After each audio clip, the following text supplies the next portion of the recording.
Atualizações importantes envolvendo, por exemplo, a questão contratual do Thiago Galhardo. Mesmo se o Goiás subir para a Série A do ano que vem, o contrato dele não é renovado automaticamente. Quero explicar com detalhes esta história. Da mesma forma, sobre o zagueiro David Braz. Ele fica ou não para o Goiás, até quando vai esse seu contrato. E uma opção também para a lateral direita de um jogador que está em reta final de contrato no Atlético Goianiense, não ficará no rival.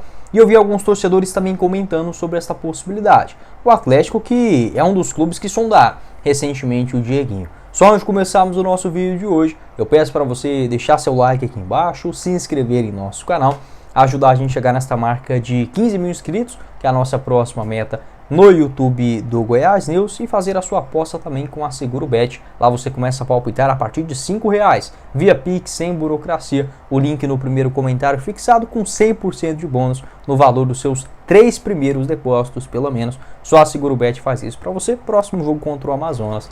Bora começar o nosso vídeo de hoje para falar sobre algumas questões contratuais no Goiás e algumas renovações automáticas olhando o ano que vem. Com o Goiás que já estava ali empacado no meio de tabela, o torcedor já começou a olhar para 2025 com uma certeza. Pô, a gente vai estar na Série B, né, do ano que vem. Era o caminho natural. Só que não, o Goiás engata uma sequência de vitórias, um jogo melhor do que o outro e vencendo até na marra, como foi o caso na partida contra o CRB, e as esperanças voltaram. E sobre uma situação que era a do Thiago Galhardo, né, o jogador que está emprestado ao Goiás até o final desta Série B, ele tem 35 anos de idade, tem vínculo com Fortaleza até o final do ano que vem. Sobre o Galhardo, ele não está jogando, né? O Mancini disse que não foi afastado, enfim, aquela coisa toda, mas a gente sabe que tanto o Galhardo, o Braz e o Luiz Henrique foram dos 3 jogadores que sumiram dentro desse time do Goiás, coincidentemente ou não. O Goiás voltou a jogar melhor, né? A última partida do Galhardo foi contra o Santos, lá no dia 7 de outubro, tá? Aquela vitória em casa por 3-1. E segundo informações, agora uma atualização importante do Periquito Brisado, a questão do Thiago Galhardo é o seguinte: se o Goiás subir para a Série A, o contrato dele é automaticamente renovado. Porém, segundo o departamento jurídico do Goiás, essa renovação não ocorre desta maneira. A análise inicial do jurídico era baseada no contrato original com Fortaleza, mas após a revisão, entendeu-se que o contrato de empréstimo prevalece e desta forma a permanência do Galhardo depende de um acordo entre as partes, tá? Até vi essa informação também no Moché Goiás e na Rádio Bandeirantes. Então é basicamente o seguinte: ele pode ficar? Pode, mas tem que haver um acordo entre as partes para esta continuidade do Galhardo em 2025. E, por exemplo, se o Goiás subisse, né, se fosse essa renovação automática, sem nenhum tipo de conversa, o Goiás teria que pagar novamente o salário dele, que é de R$280 mil mensais, segundo o Periquito Brisado, e o restante o Fortaleza que quita. Mas assim, no contrato hoje, o Fortaleza paga aí 170 e o Goiás na faixa de 280. Eu vou considerar só esse salário do Galhardo sem o Goiás ter que pagar tudo, porque poderia ter uma cláusula, por exemplo, na Série A do Galhardo, o Goiás receber e ter que pagar 100% do seu salário. Pode acontecer também. Mas no caso, agora, pelo menos o Goiás, juridicamente, tem já esta informação. A gente tem esse respaldo que, para renovação mesmo que o Goiás suba, precisaria de um outro acordo entre as partes. Então, para um jogador que não está jogando, né, não conseguiu agregar nesse ano, estaríamos falando para o ano que vem de algo na casa de R$3.600.000 somente com um único jogador. É muito dinheiro, tá? É muito dinheiro. O Galhardo, que nessa temporada marcou apenas 6 gols pelo Goiás e 4 assistências em 27 aparições. Não só as atuações ruins, tá? Até porque tem jogador que chega, não dá certo, faz parte do futebol. Mas aquela preguiça dentro de campo, aquela falta de empatia nas entrevistas e até mesmo um jogador que se mostrou irresponsável dentro de campo em algumas ocasiões. Então, acho que é o principal, tá? Eu não continuaria de forma alguma. Sobre o David Braz, é uma situação diferente, tá? Eu vi alguns torcedores também comentando. O Braz, ele tem contrato com o Goiás em definitivo até o final do ano que vem. Então, assim, independente do que acontecer, se o Goiás ficar na Série A, subir para a Série A, ficar na Série B, o David Braz ele tem contrato, então não tem muito o que fazer. O vínculo dele é até dezembro de 2025. Não é um jogador barato, eu até lembro, o Hélio dos Anjos falou, né, do salário do David Braz, não era tudo aquilo, tá? Não era aquele valor exatamente do que disse ali o Hélio dos Anjos. Ele falou, por exemplo, que o David Braz recebia 300 mil.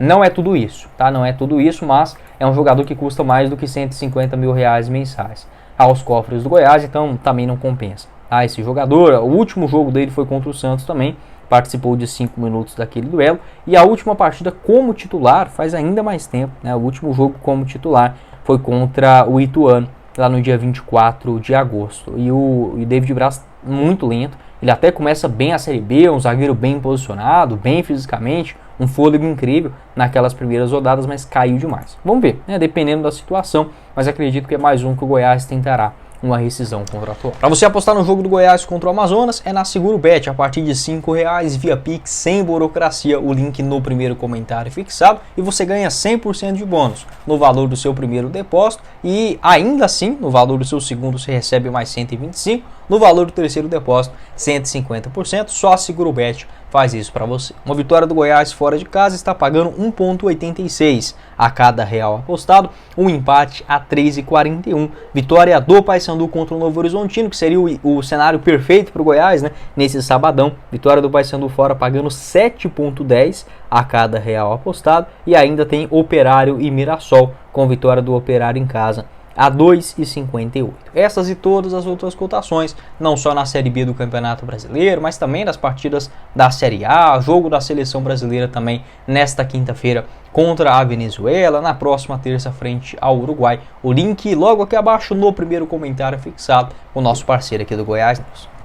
Completando o nosso vídeo de hoje, eu quero falar sobre um jogador que eu vendo, participando dos grupos do WhatsApp aí do Goiás, eu vi alguns torcedores comentando sobre algumas saídas do Atlético Goianiense. O Atlético, inclusive, recentemente teve algumas informações de especulações envolvendo o Dieguinho, o Paulo Baia, o Shailon pelo lado do Goiás. Enfim, já gravei um vídeo exatamente falando sobre essas informações. Vou deixar para vocês na tela final. E um jogador que está em reta final de contrato no Atlético e pensa que para uma Série B não seria um lateral ruim, é o Bruno Tubarão, jogador de 29 anos de idade, pode fazer função como lateral, também como um ponta direita, atleta que já passou aí também pelo Boa Esporte, Red Bull Bragantino e Vasco da Gama. A temporada dele pelo Atlético não é das melhores e ele não deve continuar no clube. Até vi essa informação também do jornalista Felipe André, garantindo que o Bruno Tubarão é um dos atletas que não deve ter o seu contrato renovado com o Atlético para o ano que vem. Até que vem jogando com uma certa regularidade.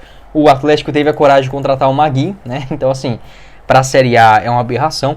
O Bruno Tubarão até aqui 19 jogos, sendo 13 deles na condição de titular. A última partida aconteceu contra o Red Bull Bragantino, foi titular naquele duelo e participou dos 90 minutos. Vou deixar para vocês o mapa de movimentação aqui do Tubarão, né, segundo o SofaScore nesta Série A. Uma nota média baixa, né, de 6,78. É um lateral direito que consegue até ter uma boa saída de jogo, aparece bem ali no comando de ataque, assim, aparece em grande quantidade no comando de ataque. Mas falta um capricho, né? Não é um excelente assistente ou um excelente lateral para cruzar, não, até porque a carência do futebol brasileiro ela é gigantesca nas laterais. Eu já falei sobre isso inúmeras vezes aqui no canal. Para o ano que vem, se o Goiás não conseguir renovar com o Dieguinho, vai ser uma dor de cabeça assim muito grande, porque o Dieguinho pode ter as suas limitações, não faz uma temporada excelente, só que ele é melhor do que 90% dos laterais que o Goiás contrataria em uma realidade aqui de futebol brasileiro. O Bruno Tubarão é pior do que o Dieguinho, mas é um jogador tecnicamente falando melhor do que os últimos laterais reservas que já passaram no Goiás, né? Até porque seria difícil não ser. Bruno Santos, Maguinho, o Ivan lateral, nossa, que é isso? Que posição, né? O Everton, lateral direito nesse campeonato goiano. Enfim, tem muito jogador que, no meu entendimento, o Bruno Tubarão é melhor. E no ano passado, pelo Atlético, ele fez sim uma boa Série B. No geral, naquela temporada, foram 5 assistências e 3 gols marcados em 51 jogos, um titular absoluto na segunda hora. Pode deixar a sua opinião aí a respeito do Bruno Tubarão. Eu lembro dele quando ele começa ali no Boa Esporte, ele era basicamente um meia, né? Era um meia central, um meia direita, enfim, foi mudando de posição muitas vezes durante a sua trajetória. Pelo Red Bull Bragantino, a melhor temporada dele aconteceu em 2020, conquistou a Série B também em 2019. Esse foi o vídeo, espero que vocês tenham gostado. Não esqueça de deixar seu like, se inscrever em nosso canal e fazer a sua aposta com a SeguroBet a partir de R$5 via Pix, o link no comentário fixado. Quem falou com vocês foi o Guilherme, nos vemos em uma próxima oportunidade. Meus caros esmeraldinos. Valeu, galera!